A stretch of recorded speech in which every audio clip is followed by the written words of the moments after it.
Pemirsa, masih di Ainis Pagi bersama saya Cika Multazam dan rekan Yasmin Atania. Dan demikian tadi adalah berita pilihan dalam Ainis Pagi hari ini.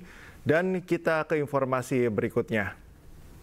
Kebakaran melanda asrama 2 Kasdam 14 Hasanuddin di Kota Makassar, Sulawesi Selatan. Sebanyak 38 petak rumah hangus terbakar.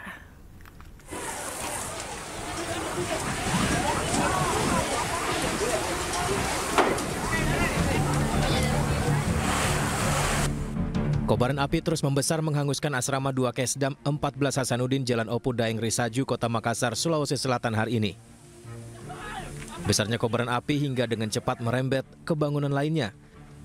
Lantaran rumah saling berdempetan dan juga kencangnya tiupan angin. Untuk memadamkan api, 31 unit armada dari Damkar Kota Makassar dikerahkan. Api baru bisa dipadamkan setelah petugas Damkar berjibaku selama hampir 2 jam.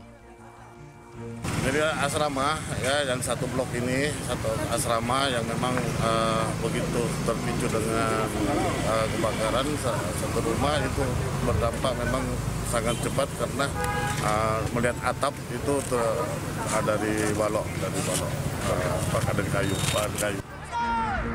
Sebanyak 38 unit rumah terbakar dalam peristiwa ini. Penyebab sementara diduga disebabkan korsleting listrik yang berasal dari salah satu rumah dan selanjutnya merambat ke beberapa rumah lain. Dari Makassar, Leo Muhammad Nur, iNews melaporkan. Pemirsa, diduga akibat korsleting listrik 5 rumah warga di Medan, Sumatera Utara terbakar. Warga panik melihat api berkobar dan cepat merembet.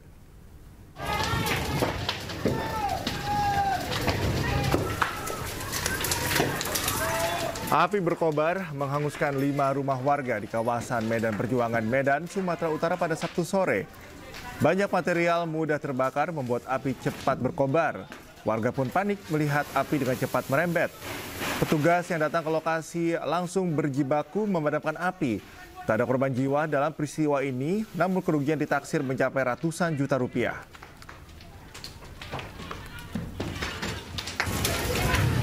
Bakarannya sekitar 4-5 rumah lah, Pak. Terus kami datang nengok api juga bisa padam, Bang. Penyebabnya apa?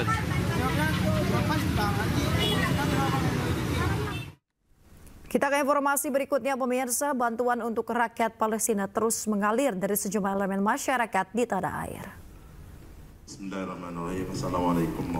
Di Kota Batu, Jawa Timur, pengumpulan donasi untuk Palestina melalui kotak amal dilakukan ribuan anggota Padepokan Fatwa Kehidupan.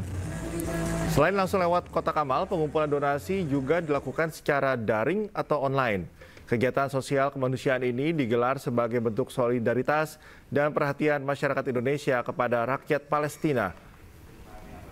Hasil donasi nantinya diwujudkan dalam bentuk berbagai barang, dan agar tepat sasaran penyalurannya akan melibatkan perwakilan dari Palestina. Alhamdulillah kita bekerja sama beberapa koneksi kita di Gaza Palestina sana. Kita salurkan dalam bentuk sedekah air bersih satu, ya kan. Kita punya 2 sumber, 2 pabrik air bersih di Gaza Palestina, satu di Gaza City bagian utara, yang satu lagi di Deir al-Balah atau di bagian tengah. Kita ke informasi selanjutnya, pemirsa. MNC Group kembali menggelar MNC Next Gen Leaders Volume 2 di Jakarta. Forum yang membahas mental health ini mengundang narasumber inspiratif Gen Z seperti Jerome Pauline dan Indah Sundari Jayanti yang membahas penguatan mental generasi muda. Acara bertajuk Mindful Productivity, Balancing Mental Well-being and High Performance ini dibuka oleh co-CEO MNC Group, Angela Tanusudibyo, yang dihadiri ratusan kaum muda MNC Group di MNC Studios Kebon Jeruk, Jakarta Barat. Forum yang menghadirkan tokoh muda Jerome Pauline dan influencer Indah Sundari ini membahas banyak isu menarik, termasuk menyikapi kesehatan mental Gen Z dalam lingkungan pekerjaan. Dia juga ngomong kalau misalnya SDM itu yang paling berperan penting dalam sebuah negara, bahkan perusahaan. Jadinya aku berharap sebenarnya kalau bisa acara-acara bagus seperti ini tuh bisa lebih luas lagi jangkauannya supaya ya SDM Indonesia bisa semua maju dan aware terhadap mungkin mental health, dan kedepannya mungkin bisa dibikin tema-tema baru supaya lebih mantap. Memang perkembangan zaman itu kan mempengaruhi bagaimana mental health ini jadi sesuatu hal yang sangat disadari gitu ya oleh para Gen Z, dan tuntutan, tekanan dari sosial media dan juga dari berbagai hal juga mempengaruhi Gen Z ini sendiri, dan akhirnya itu yang berdampak nih ke pekerjaan salah satunya. Nah, apa yang harus dilakukan tuh sebenarnya beberapa tadi udah kita sampein, mulai dari ngeset prioritas, nentuin tujuan, terus juga benar-benar kita harus punya timeline kapan kita istirahat, kapan kita bekerja. Forum yang digelar oleh MNC Group ini diharapkan bisa membuat SDM Indonesia semakin maju dengan mengedepankan kesehatan mental. Dari Jakarta, Sahreza Zangki, Muhammad Zulkarnain, iNews melaporkan.